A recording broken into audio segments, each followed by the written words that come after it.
Sounds good. Cool. So, welcome everyone to VDAO's monthly Twitter Spaces. And for those that are joining for the first time, VDAO is a community of ecosystem builders at the intersection of the physical and the digital. And we're focused on building regenerative network states. If you want to find out more about all of that and all the stuff we're working on, you can check out our community portal at vdao.io or join our Discord. And the link to Discord is in the comments on this chat on Twitter. Sorry, X. And today we're very excited to welcome the CEO of cLabs, Marek. We're looking forward to diving into discussion on the topic of building for the long term, which is something that comes up a lot in VDAO in terms of building sustainable regenerative projects that are going to last the stand up to the test of time. So as we go through the discussion, if you've got any questions or comments, drop them in the comments on the Twitter on the thread as we go, and we'll do our best to pick them up at the end if we have time. And like Ben said, we'd really appreciate it if everyone could retweet the spaces. Let's try and bring as many people into this conversation today as possible. And before we properly kick off, I just want to take this opportunity to thank Marek for taking the time out of his schedule. I know he's like super busy with lots of different priorities, and I really appreciate that he prioritized joining us today for this conversation. So thanks, Marek. Yeah, absolutely. It's my pleasure. Cool. So to kick things off, please can you give us like a short intro on yourself and tell us a little about your why? Like, what is it that drives you to build in the Web3 ecosystem? Yeah, great question. So I have a technology background. I studied computer science both in my undergrad, master's, and then later in my PhD at MIT.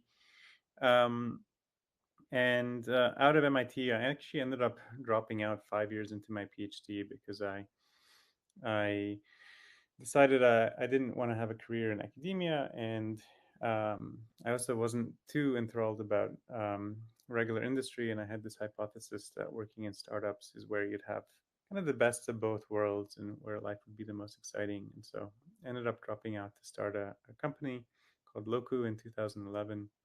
And that company did well and got acquired a few years later. And then around 2018, I ended up teaming up with um, one of my co-founders from that company, and a former MIT professor, Sep Kamvar. And the three of us thought long and hard on what we wanted to do next. And we ended up actually spending half a year ideating, creating a really long list, really long spreadsheet of different ideas, building some prototypes, really testing out these different ideas.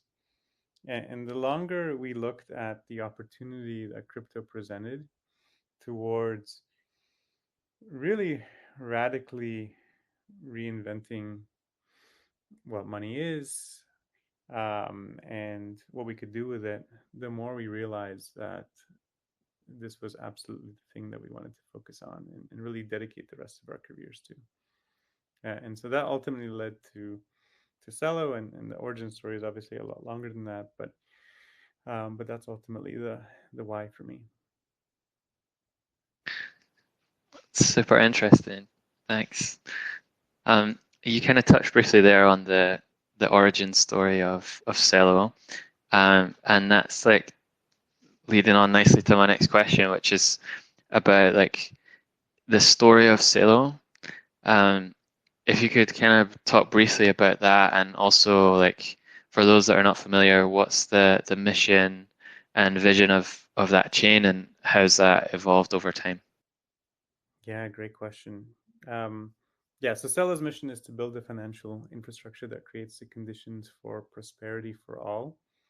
And the the vision really started with um, us initially creating a global Venmo for folks who are in the U.S. You're probably familiar with Venmo. For folks outside of the U.S., Venmo is kind of a really easy to use mobile app for mobile payments. And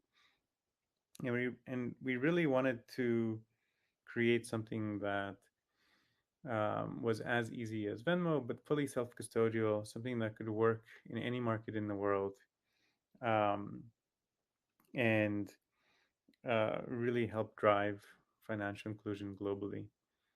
And we initially started building that on top of Ethereum, but we realized really early on that we couldn't build something that was easy enough to use, that was scalable enough, that ultimately could kind of live up to this vision. And so that took us down the path. This was before there was a scaling roadmap for Ethereum, before L2s existed. And so ultimately that took us down the path of working on our own Alt L1 that was EVM compatible. We really believed in Ethereum early on, and that's where our roots were. And so fast forward to Earth Day 2020, a quorum of validators stood up the network that we were working so hard on. And that network had all of the features that you'd need to build a really easy to use mobile payment app. So you could pay. One, it was scalable. We were probably one of the first EVM proof of stake chains out there. Um, it allowed you to pay for transaction fees or gas with tokens, so that if you were sending a stablecoin around, you could pay for that transaction fee in that token, in that same stablecoin.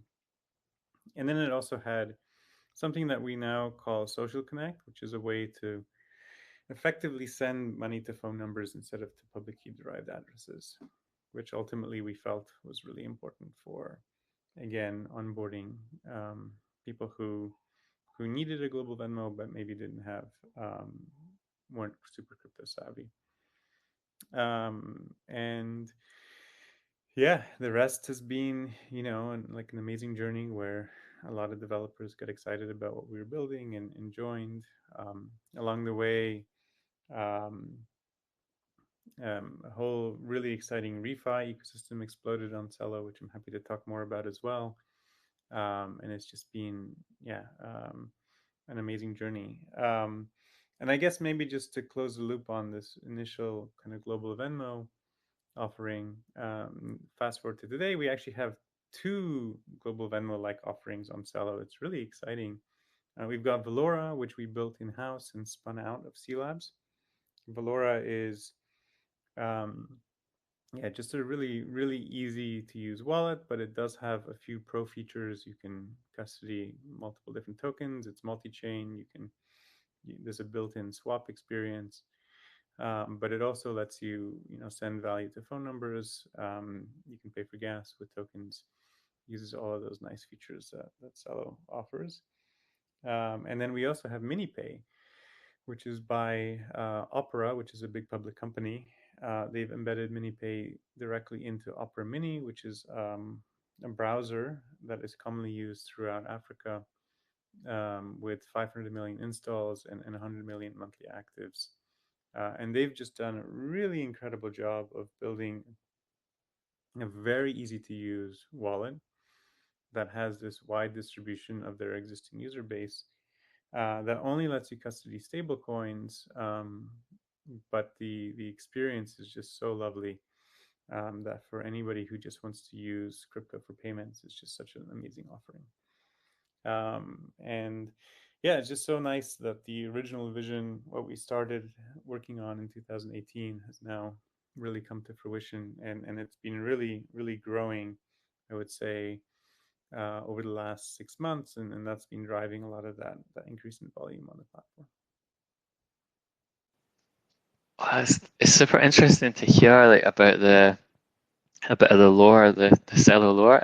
I didn't realize that you guys launched on Earth Day in 2020. That's so interesting. Yes, absolutely. Very, very intentionally, of course. And if you look Yeah, at the chain ID for the network, it's actually that date. So wow, we picked Earth Day as our chain ID as well. wow, nice. And I'm pretty familiar with the Celo ecosystem, and I've kind of been on the periphery for a while, seeing what you guys are up to, and really kind of impressed by a lot of the work that that you've done. But I think the Venmo connection is really interesting to hear as well, and just to hear about the evolution of that over time is fascinating. Um, I'm wondering, just to move on a bit, to think about like the evolution of the chain itself. I know that when Seller first launched, it was a layer one, but as far as I understand, it's kind of shifting now to become um, an L2 on ETH. And I'm wondering if you can share a bit about like the background on why you guys made that decision to come into the ETH ecosystem as an L2, and if there's anything you think other projects can learn from Cello's journey from moving from an L1 to an L2. Yeah, absolutely. Great question.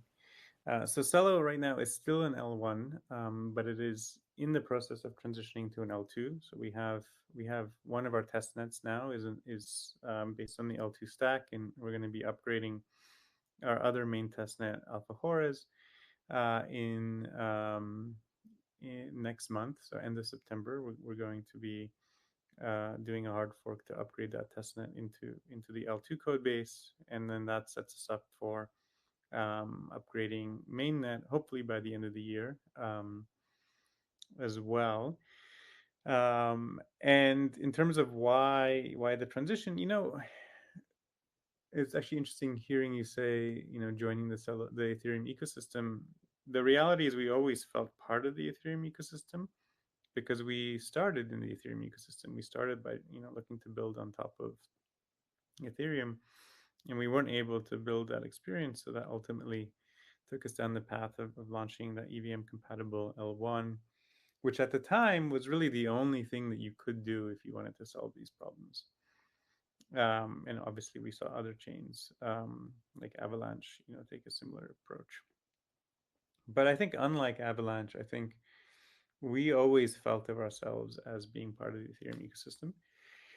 Many builders on Celo are just generally Ethereum builders, and so the whole ecosystem just has a lot of overlap.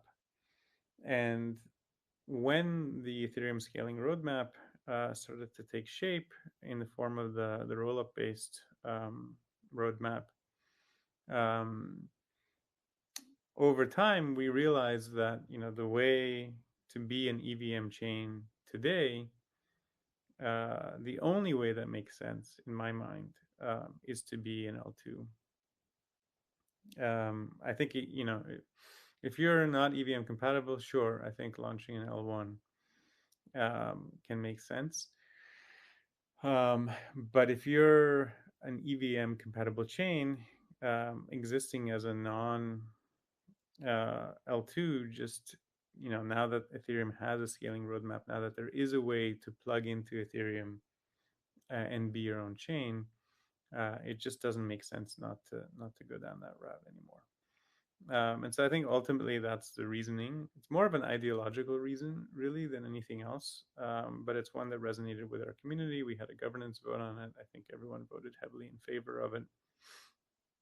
And the Ethereum community was also really excited about this as well. And since then, actually, others have started to follow suit as well. I think Phantom is transitioning to be an L2, and there's been talks of other chains as well. And that's definitely also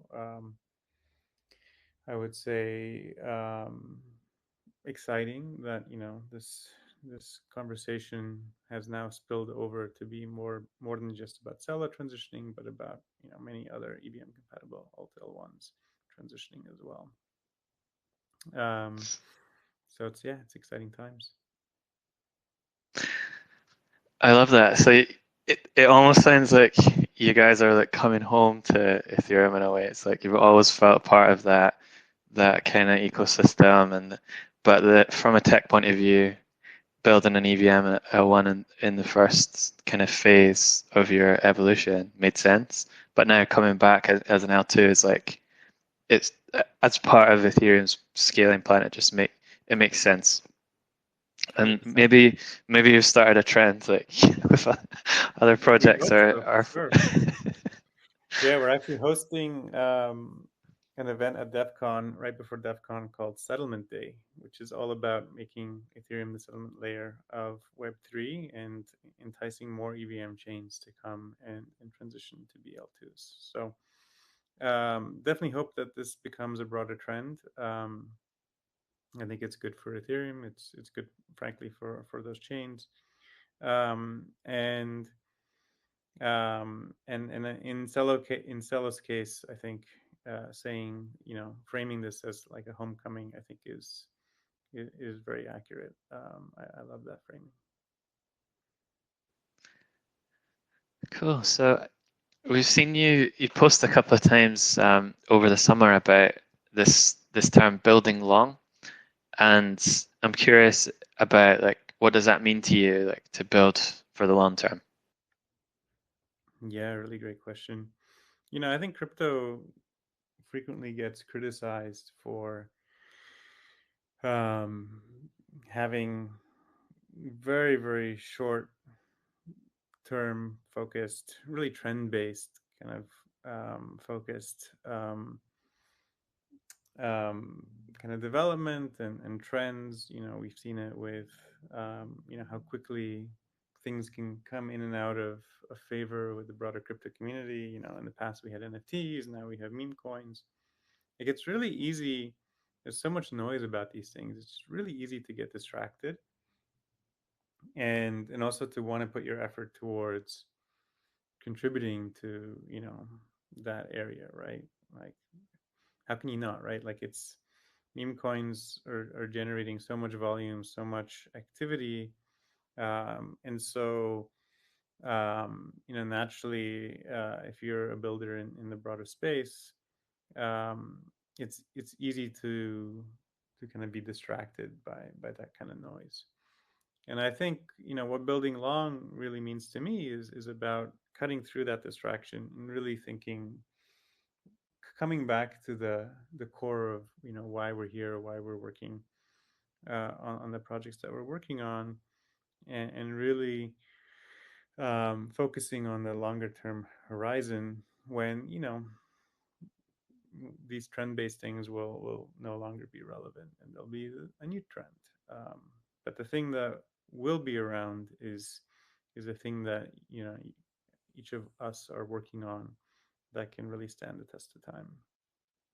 And this um, and certainly this is true in our ecosystem because we have this very ambitious mission, which I mentioned before. This mission around creating the conditions for prosperity for all.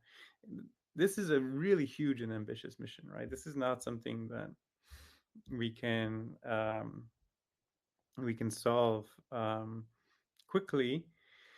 um, this is something that will require a lot of long-term planning, a lot of long-term work. But it's one that I think is really in large part thanks to crypto, within the realm of possibility in over the course of our lifetime. And that's exciting because that's certainly new, and certainly new that individuals working outside of NGOs and outside of governments can actually still have huge impact on such a mission.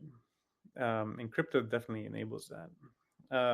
And I think if we keep our eyes on the prize and we keep really working hard on this, I think we'll make meaningful progress, and that certainly requires very, very long term kind of mindset.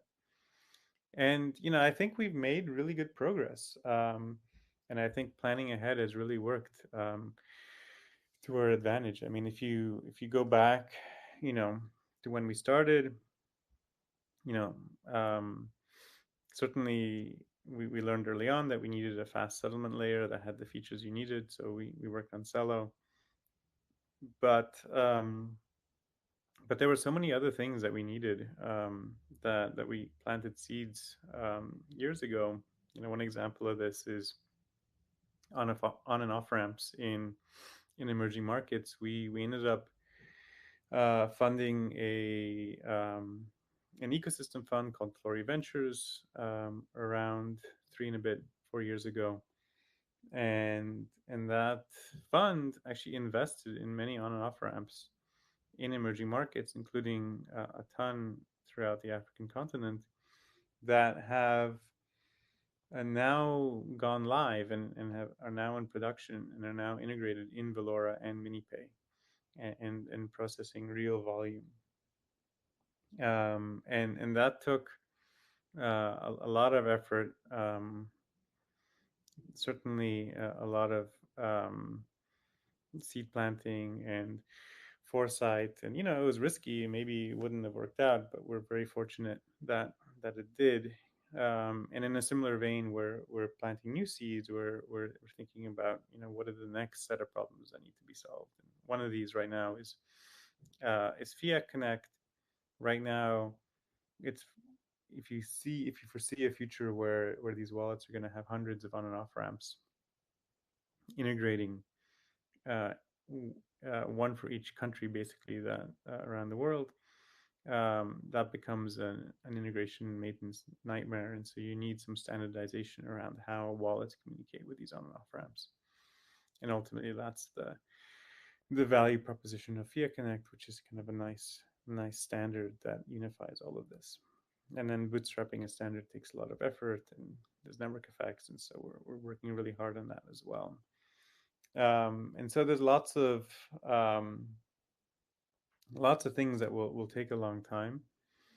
I think in refi as well, if you're not building for the long term, if you're not making something sustainable, ultimately, um, the value that you're creating will also not really be there in the long term. And I think it's even more so. It's even more important in that context as well. And then in terms of my Yeah. tweets, I just think that trying to encourage people to kind of have this to try to have this mindset and not get distracted by all the shiny objects out there, that are very easy to get distracted by. Yeah, 100%.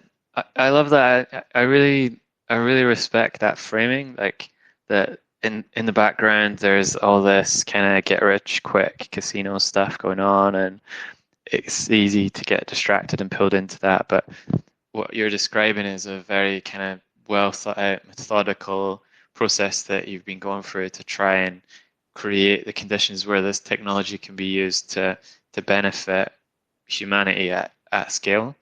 And I think from what Cilo's doing, this isn't just talk, right? Like you've got so many examples now of how this is starting to kind of come to fruition. All this effort that you've been putting in and that your community members have been putting in since 2020 is really starting to bear fruit. It might not be at the top of the crypto hype cycle, like uh, meme coins or whatever, but it's building and it's growing and it's sustainable for the long run. 100%. Cool. You kind of touched it a bit there about refi, and I know that Celo's been at the heart of the kind of the regenerative crypto conversation for a while now. And obviously, I learned today for the first time that you guys launched on Earth Day. I'm wondering, like, what is it that drives Celo's interest in regeneration? Yeah, really great question. Yeah, and I think if we go back to kind of the origin story, and one of the things that really attracted us um, to to crypto, certainly the impact that crypto can have, um, on regenerative economies was very top of mind. And in fact, all three Stella co-founders were really big fans of the book Sacred Economics by Charles Eisenstein. I don't know if you read that book, and to listeners who are hearing about the book for the first time, highly recommend checking it out. It's a really beautiful book, that really argues that modern economics is primarily rooted in scarcity and competition and separation, which ultimately leads to environmental destruction, social inequality, and this thing that Charles calls spiritual disconnection. And I think, and as an alternative, it promotes this kind of alternative economic model based on principles of gifting and abundance and interconnectedness. And we were really inspired by that. And we really thought that, the opportunity created by the fact that money is now programmable, the fact that we can now experiment with some of these different ideas that Charles was talking about, that was really really exciting for us. And again, one of the draws to crypto, and certainly something that shaped Cello and the values of the ecosystem. In fact, we used to gift that book to anyone visiting our office in the early days, um, kind of following the kind of the gift economy idea that was talked about in the book.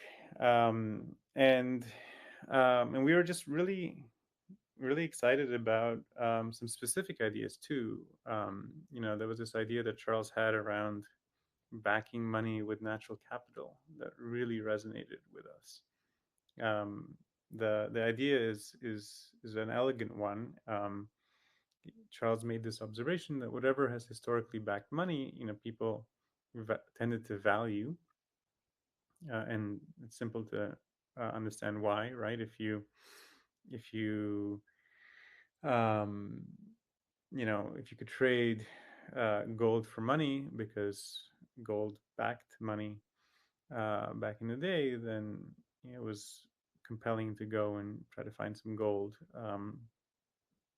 And so he was saying, well, why don't we back money by things that we want to see more of in the world, so that then people start to value those things. And one idea was, just rainforest, back money with rainforests or with trees, make people value trees more, and ultimately have um, more trees planted. And it was, such an elegant idea, and something that is absolutely possible, to build on crypto rails. And in fact, we launched our own stablecoin as part of Celo early on. We've now kind of spun that out into the Menta protocol, but ultimately, that protocol, we've had various governance proposals of putting assets in there that ultimately are backed by trees, including carbon credits, created by preserving trees in the Amazon in Brazil. And so we've actually been able to actually experiment with some of these ideas, and it's just been really really exciting. Um, and I think maybe it was gifting the book to people, but ultimately, these ideas, um, kind of seemingly got people in the early Celo community excited.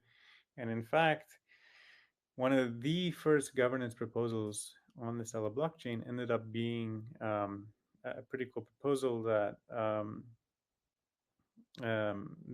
made Celo a carbon negative chain. So the proposal, um, someone went off to Project Ren, and said, hey, like, would you accept Celo to buy carbon credits? And if so, like, could we programmatically buy them off you? And Project Ren was very gracious enough to agree to that. And so they created a Celo address. And this governance proposal proposed that a portion of all new Celo that gets minted every day for helping to secure the network, a portion of that would also go towards this address to effectively offset the carbon that the network was contributing. And that proposal passed, and ever since, effectively, I think this was like 2 weeks after the network launched. Ever since then, the network has been programmatically buying carbon credits from Project Ren, and now more recently from multiple carbon credit issuers, including ones that have tokenized carbon credits on Celo. And even more recently, we also introduced ultra green money, which takes not only Celo emissions but also a portion of all Celo transaction fees, and uses that also to buy these carbon credits and retire them. And so that's just been really heartwarming to see. This whole um, um, some of these ideas that we were just talking about, inspired by Charles Eisenstein, to kind of take shape in the broader Celo community, and then to have people bring governance proposals to enact some of these ideas. It's just been really really great to see, and I think in large part probably because of that um, carbon negative proposal, suddenly Celo became an exciting place for regens because at the time Ethereum was still proof of work. There were no other chains that were offsetting their carbon. Even to this day, I don't think anyone is seriously doing this to the level that we are. And suddenly, there existed a place where you could transact and know that every transaction that you performed was contributing to helping fighting climate change. That got a lot of people excited, and that brought a lot of builders, especially refi builders, to the Stellar ecosystem. And it's just been so wonderful to see. Well, I'm like learning so much about Celo today. This is so interesting. So that was a really early proposal on the network then to kind of offset the carbon. Like what you said, Exactly. within 2 weeks of the launch. Yeah, it was in 2020. It was Wow, literally, I think, the amazing, first governance proposal. nice. And I kind of picking up on your earlier point. It sounds like a lot of builders, and you kind of mentioned this there about like the um, kind of carbon offsetting and how that I guess at the time Ethereum would have been still proof of work back then.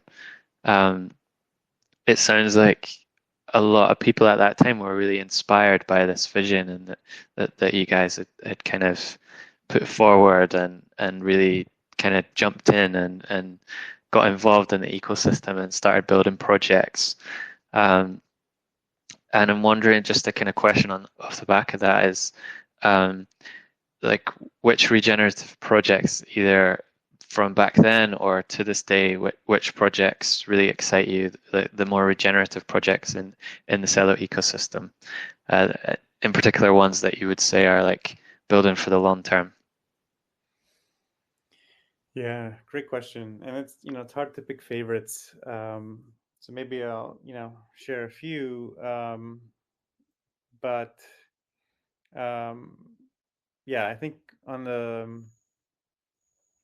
um, depending if you consider UBI or not, a refi project, certainly this was something that Charles Eisenstein talked a lot about and got us also really excited. And we talked about in our white paper.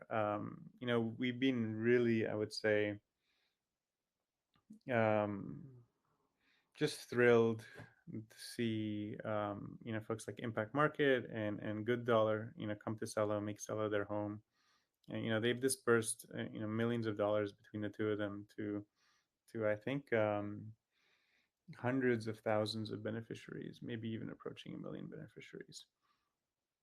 That's no small feat um, for just two projects, and they're doing it at overheads that are an order of magnitude cheaper than something like Give Directly, which has historically been one of the most capital efficient ways of doing kind of direct giving.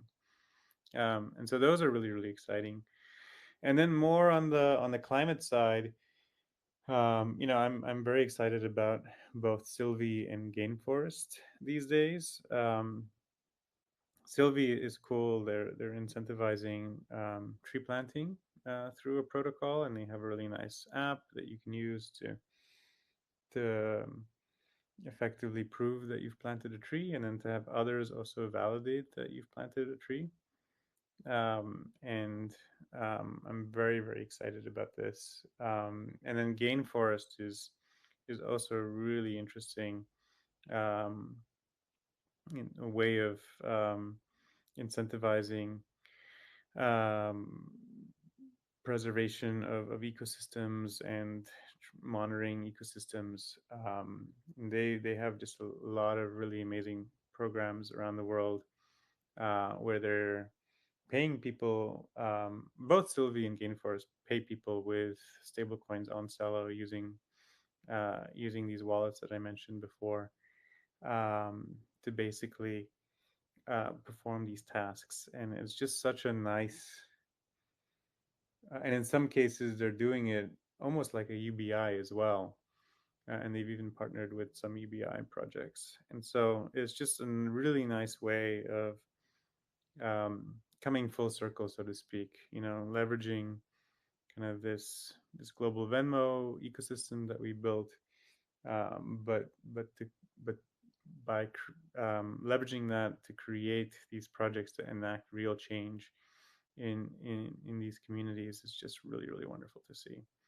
I'm really bullish on both of these. Actually, Gain Force actually is an X Prize finalist, which is also really exciting to see that they're getting some really great recognition. And I'm just excited for where this goes. I think Sylvie is planting more and more trees by the month.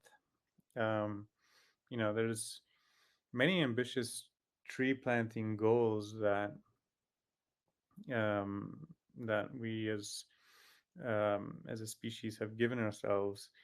Trillion trees, and and such. And these can have a huge effect on helping us combat climate change, but also stop desertification, and just have real impact on the well-being of so many people. And to be able to have these crypto economic incentives and these mechanisms for actually incentivizing that is just really really cool to see. Very cool, very cool. It sounds like there's kind of quite a few regenerative projects still springing up in the Celo ecosystem. And you mentioned there about Good Dollar. We've got Anna Stone coming to join us for our Twitter Spaces next month. So we'll be diving into that project and finding out a bit more about what they're building. But yeah, very cool project. And I think there's been a theme throughout the conversation today about stablecoins in general within Celo, and I just wanted to kind of double click on that a bit and maybe bring in this point about the programmable money into this part of the question as well. And just I'm just wondering if you could talk a bit more about that, like in terms of the role of stable coins and how this relates to programmable money and the and your understanding of that term. I love it. Yeah, so I think ultimately, um, if you want to um, have impact in the real world, I think it's clear that stable coins are the asset of choice for many people, especially outside of crypto. Um, I think they're easy to explain, they're easy to understand, and the risk that people take by custodying their assets in them tends to be a lot lower than if they pick other volatile crypto assets. Um, and and frequently, people are excited about stable coins that are mm, pegged to currencies that are not their own, right? So I think US dollar stable coins tend to do well globally because people really uh, value the US dollar's stability relative to their own currencies, which frequently devalue over time relative to the US dollar. And so, also as a savings instrument, US dollar backed stablecoins, or even non-US dollar backed stablecoins that are pegged to the dollar, we've certainly seen a lot of appetite, and I think Celo has around $300 million worth of stable coins right now deployed on the platform, and that's been growing quite quickly over the last few months. But what we're also seeing is use cases for stable coins that are not necessarily pegged to the US dollar. So, Charles Eisenstein talked a lot about like the benefits of having kind of local and regional currencies, and we're seeing some cool local currency projects. I think Grassroots Economics is doing something really nice in Kenya, and we've seen other projects as well, like the Berkshire's project that's brought the Berkshire community currency on chain, and that's been really fascinating as well to watch. But then there's also something in between, which are these stablecoins pegged to currencies used um, by countries outside of the U.S.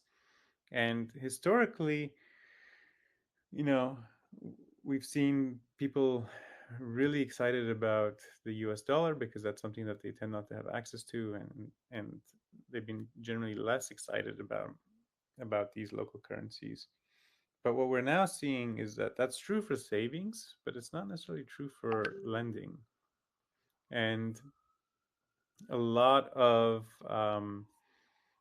work is currently being done in the Celo ecosystem to bring lending protocols uh, to users and specifically lending protocols that aren't collateralized by crypto assets but collateralized by either social trust or by future income.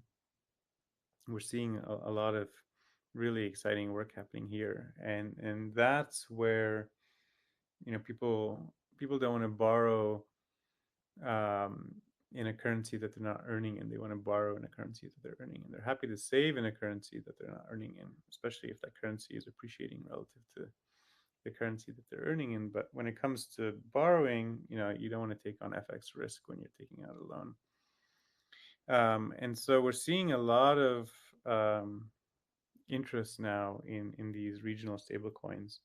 And one thing that's really amazing about the Mento stablecoin design is that it actually makes it relatively easy to spin up stablecoins for some of these other currencies. And so Mento is that stablecoin protocol that started as a native protocol inside Celo, and that we kind of spun out through a governance spinout. You can learn more by going to mento.org, and their mission right now is to launch a stablecoin for every currency in the world. They already have the dollar and the euro, but they also have the Brazilian real, the West African franc, the Kenyan shilling, and they have a lot more stablecoins in the works right now. And I think it's going to be really interesting in kind of the microcredit, micro lending space, where people really want to borrow in currencies that they earn, so they can repay the loans in those currencies. And so expect, I think, a lot of really cool growth in this direction. I'm personally really excited. Yeah, it's so interesting to hear like all this development that's happening, and it feels like in a way crypto is so, as a technology in general, blockchain in general is so well positioned to kind of uh, fit within the community currency space and really enhance some of the community currency experiments that have been happening for decades and take them to the next level. And you kind of you've talked about different ways that this is already happening, which is really exciting. And you've also touched upon the kind of potential for backing currencies with natural capital and other things that we value.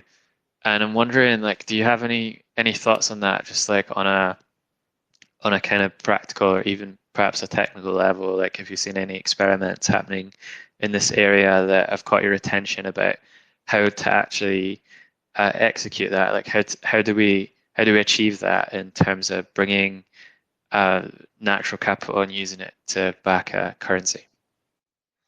Yeah, really great question. Yeah, I think we've definitely seen more experimentation around community currencies than currencies backed by natural capital. I think, Mento has, doesn't include some carbon credits backed by rainforest that's been preserved through those credits, but we've yet to see money backed explicitly by trees. And I do really want someone to start something like this.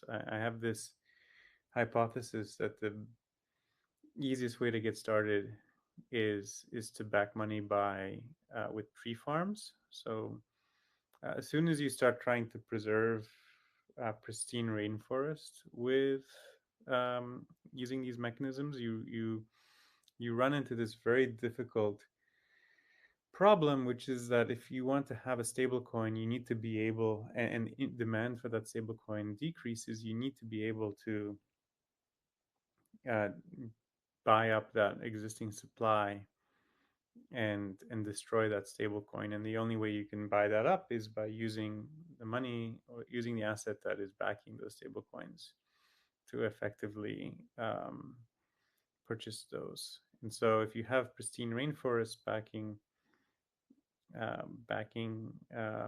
a stable coin on crypto rails, you're never going to really want to sell that um, and to a potential logger to cut, because it goes against the mission kind of the project. But if you start with just tree farms, then there's already an existing market for these things. So one, in a pinch, if you really needed to move quickly, you could. And two, the ecological impact and loss of cutting down a tree farm is a lot less than cutting down a rainforest, a pristine virgin rainforest. And so yeah, I think this is the way to launch such a token, and I'm just waiting for a team to take up the challenge. Ideally, a team that maybe has experience with kind of some logging market somewhere, such as maybe Canada. And ultimately, the really nice thing about this design is, sure, if demand for the stablecoin goes down, you have to sell these tree farms and potentially have them logged. But ultimately, there'll always be a high watermark, right? If you look at USDC and USDT and you look at its supply over time, supply does shrink every now and then, but it never goes to zero. It always hits some point, and then it kind of rebounds and goes higher. And with every cycle, with every kind of growth of the stablecoin, that kind of high watermark, so to speak, or maybe it's a low watermark, um, kind of goes up over time, and you'd be able to actually preserve um, tree farms that would previously be traded on the open market up to that kind of low watermark, which would be, I think, in and of itself, really compelling.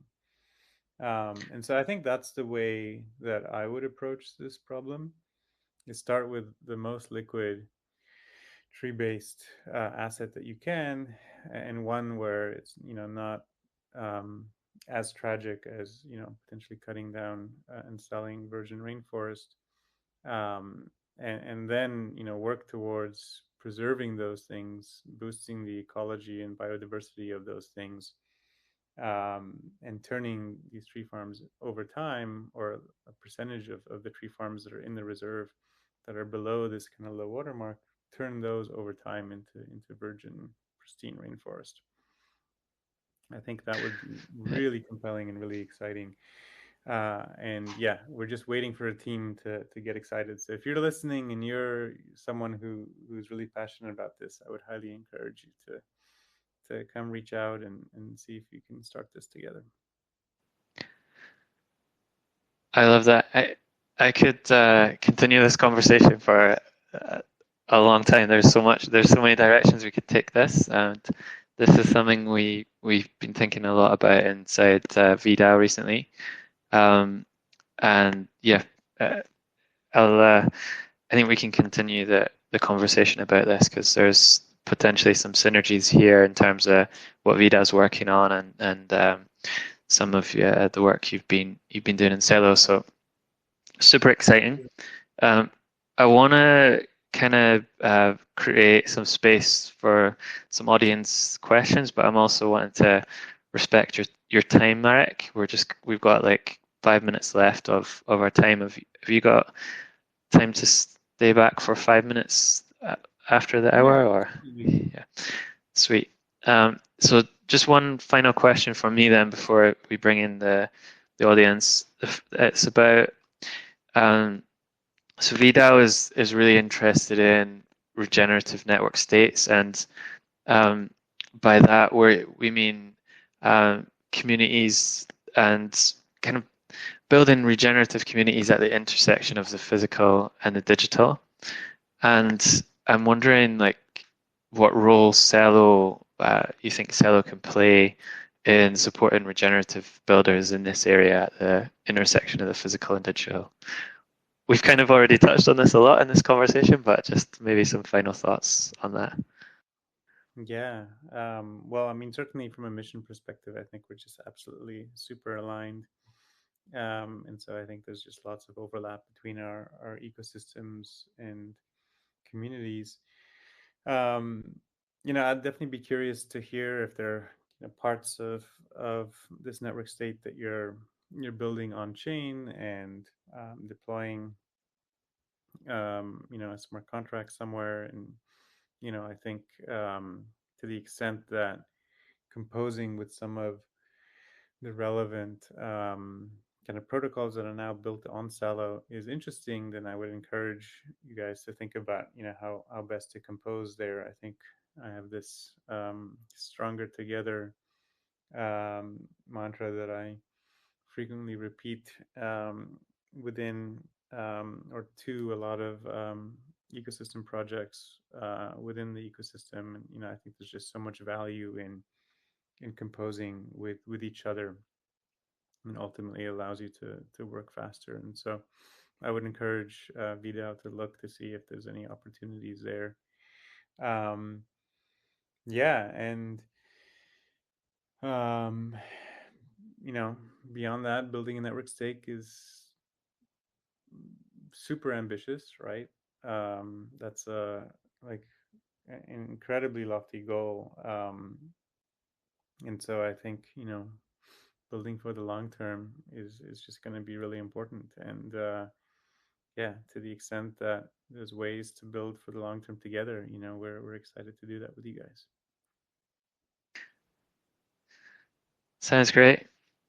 Thanks so much for some really huge insights today about Celo. Like these, there may be people in the audience who knew a lot of this stuff already, but for me, it was just really interesting to hear from you, Mark, about the journey you've been on. So thank you so much.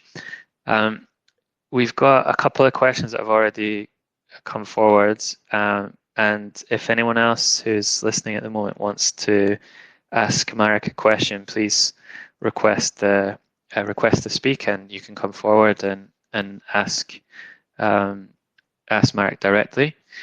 But here's the question we've had so far. It is from Joshua, and he's asking, how do we get past the speculative crypto games and deploy pragmatic blockchain solutions to real world projects that directly serve human and ecological needs? And he says crypto tribalism, especially within dev communities, seems like a social cultural dynamic that's a barrier to focusing on real world building. Yeah, really great question. I think um, my answer to this is one of you know giving it time and making crypto more accessible to more people. I think ultimately, succeeding here, we have to continue to grow our communities and the amount of people who are excited about contributing. And some of these people are one, put off by the broader crypto, um, I guess, ecosystem, but two, crypto may not be accessible enough for them right now. And I think for the latter, we're making strides, through these wallets that I talked about, through better on and off ramps in more markets. Um, we're making a lot of progress on making crypto more accessible, and I think that will ultimately kind of grow the amount of people in the space, and hopefully attract more of those people who are mission aligned, who are excited by building kind of this regenerative network state. And so I think it just comes with making things, with growing, like, in getting those people involved, and just making things easier so that they can get involved. Fully agree. Fully agree. Joshua, is there anything you wanted to add at this point before we move to Simon? And maybe, No, thank you. That's so amazing there, and I think this is exactly what's happening. And I appreciate you coming out here, Marek. I definitely am asking, like, in the space of how do we interweave these different cultural audiences, right? Because we have regen, tech slash crypto, intentional slash spiritual, real estate, finance, and so I think one of the things I love about what VDAO is doing here and the space of getting people from these different audiences, how are we really creating the messaging so everybody's able to draw into the same place, because we're creating the same solutions for a human experience, right? So yeah, how do we really tie these cultures together is my questions. yeah, I love it. And I think, these things are take a lot of work, but they're also of the category of things that are slow at first, but then all at once the network effects happen.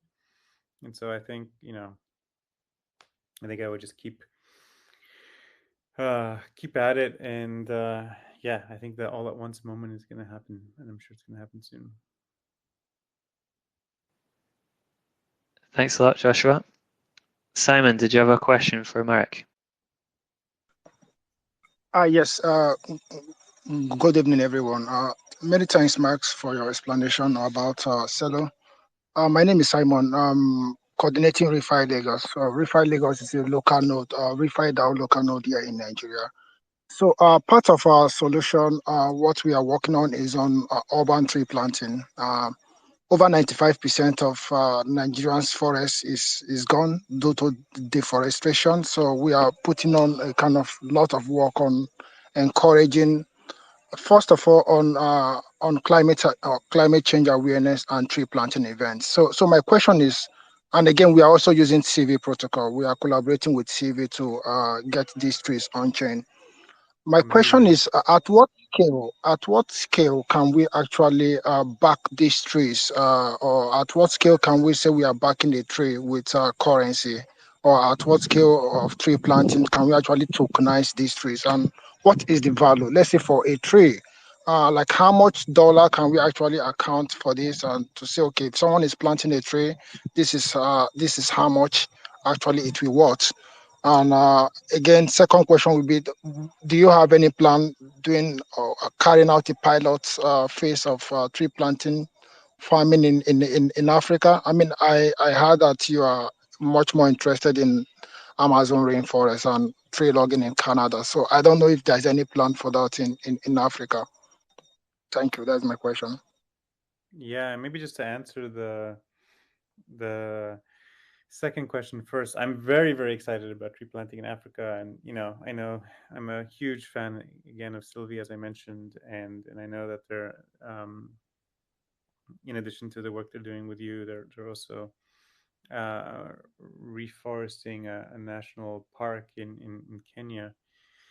Um, I think, my sincere hope is that, once protocols like Sylvie become um, big enough, that um, that they can be used to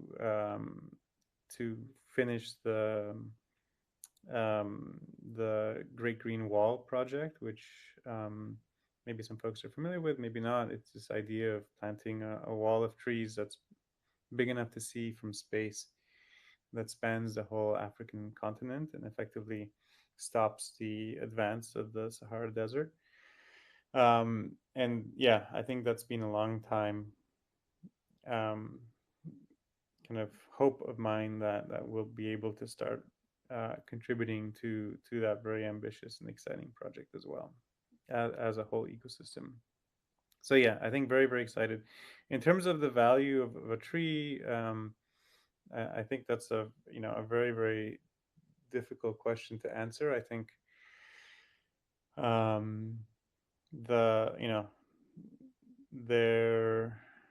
certainly you can value a tree by kind of the amount of carbon that it's absorbing, and the carbon credits that you can offer from that tree. And I think that's certainly a really exciting way of doing that, because you never have to you can derive, I guess, revenue from that without having to ever cut the tree, which I think is just the ideal, I guess, case.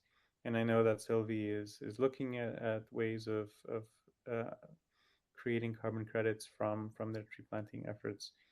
Yeah, and then obviously there's just a market price in a logging industry that you can also use, and I'm less excited about that, again, because it's kind of goes against everything we're trying to do.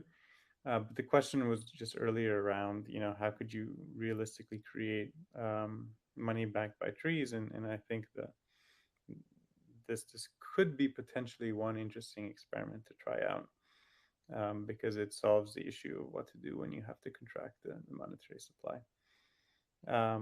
But yeah, hopefully that answers your question. Sure. Yeah. Thanks a lot. Thanks a lot, Simon, for your question, and thanks, Josh, and everyone else who's joined us today. And also, just to kind of wrap things up again, I just want to thank you, Marek, for joining us. I would encourage everyone in the chat to join, to follow celo on X, and also follow Marek as well, to find out everything that's happening within the celo ecosystem. As I said, next month we've got Anna Stone from Good Dollar joining us, and we'll be diving into the topic of UBI. For more info about that and the other weekly events that VDAO is hosting, you can come join us in Discord. The link is in our Twitter bio, and also follow us, so you can keep up to speed with everything that's going on. But yeah, thanks a lot, guys, and yeah, great conversation, Marek. Look forward to talking again soon. Likewise, this was really nice. Thanks for having me. Cheers. Bye. Have a good one.